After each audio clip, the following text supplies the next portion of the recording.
എന്റെ പ്രിയപ്പെട്ട രക്ഷിതാക്കളോട്, സഹോദരന്മാരോട്, ഹൃദയത്തിന്റെ ഭാഗമായി ഞാൻ സ്നേഹിക്കുന്ന ചെറുപ്പക്കാരോട്, റമദാനിന്റെ രാത്രികളിൽ നല്ലൊരു വിളവെടുപ്പ് നടത്താൻ ഇപ്രാവശ്യം നമ്മൾ തയ്യാറായേ പറ്റൂ. ഇപ്രാവശ്യമെങ്കിലും തയ്യാറായേ പറ്റൂ.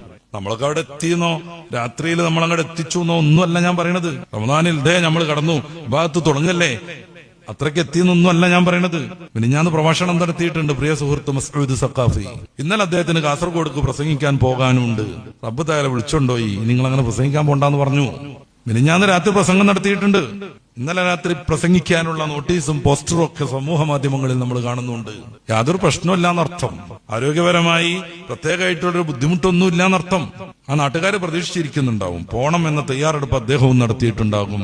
പക്ഷെ പോയത് മറ്റൊരു യാത്രയാണ്. മടക്കമില്ലാത്ത യാത്ര, ഒറ്റക്കുള്ള യാത്ര, ഖാദിമീങ്ങളില്ലാത്ത യാത്ര, വാഹനമില്ലാത്ത യാത്ര, ആത്മാവ് പടച്ച റബ്ബിലേക്ക് പറന്നു പോകുന്ന യാത്ര. പരിശുദ്ധ ഖുർആന്റെ ഏറ്റവും അവസാനത്തെ സൂക്തത്തിൽ നമ്മൾ ഓർമ്മിപ്പിച്ച് നമ്മുടെ മനസ്സിൽ നിന്ന് ആ യാത്രയുടെ ചിന്തയെക്കുറിച്ചുള്ള സാന്നിധ്യം ഒഴിഞ്ഞു പോകരുതെന്ന് റബ്ബ് വിചാരിച്ച യാത്ര. വത്തഖൂ യൗമൻ തുർജഊന ഫീഹി ഇലല്ലാഹ്. അല്ലാഹുവിലേക്ക് മടക്കപ്പെടുന്ന ഒരു ദിവസം വരും. ആ ദിവസത്തെ ശ്രദ്ധാപൂർവം കൈകാര്യം ചെയ്യണം. നോമ്പിനെ കുറിച്ച് പറയുമ്പോ അങ്ങനെ ചെയ്യണം ഇങ്ങനെ ചെയ്യണം എന്നൊക്കെ പറയുമ്പോ നമ്മൾ എത്തിയെന്നൊന്നും വിചാരിക്കണ്ട. ഒരൊറ്റ അർദ്ധ സെക്കൻഡ് മതി ഈ ശ്വാസം നിലക്കാൻ. ഇത്രയുള്ളൂ മനുഷ്യൻ. നെകളിപ്പ് കാണിക്കണ്ട. മൂലക്കരുന്നായാലും കൊള്ളാം, വേറെ എവിടെ ആയാലും കൊള്ളാം. അള്ളാഹുലേക്ക് അടുക്കലാണ് ജീവിതത്തിന്റെ വിജയം. ഇരിക്കുന്നത് എവിടെയെന്നുള്ളതല്ല പ്രശ്നം. അള്ളാഹുലേക്ക് അടുക്കലാണ് ജീവിതത്തിൽ വിജയം നേടാനുള്ള ഏക മാർഗം. ഇതെവിടെയും പറഞ്ഞേ പറ്റൂ. ഇത് പറയലാണ് നമ്മുടെ ദൗത്യം.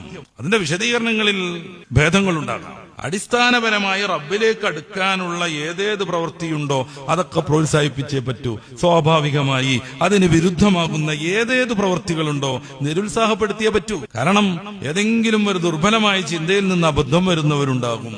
അവരെ തിരുത്തണം. തിരുത്തുന്നതിന് ഫലം കിട്ടും.